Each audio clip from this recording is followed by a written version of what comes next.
దేవునికి స్తోత్రములు. మీ అందరికీ నా వందనములు. ఈరోజు దేవుని వాగ్దానము. ఆకాశమును తన మంచి ధననిధిని తెరుచును. ద్వితీయోపదేశ కాండము 28వ అధ్యాయం 12వ వచనము. పరిశుద్ధుడైన మన తండ్రి అయిన యెహోవా మనందరి కోసం ఆకాశమును తన మంచి ధననిధిని తెరుస్తానని మనతో సెలవిస్తున్నారు.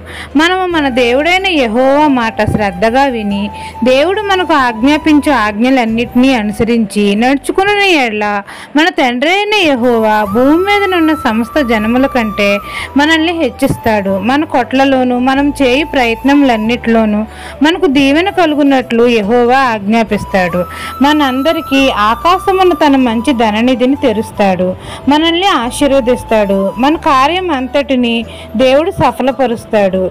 మన నేల పంట విషయంలో సమృద్ధిగా మేలు కలుగజేస్తాడు.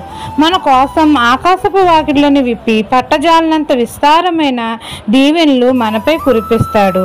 మనల్ని ఐశ్వర్యవంతులుగా చేస్తాడు. ఈ దిన వాగ్దానం నా జీవితంలో నెరవేరాలని కోరుకుంటూ దేవుని సువార్త పరిచర్యలో మీ సహోదరి. ఆమెన్.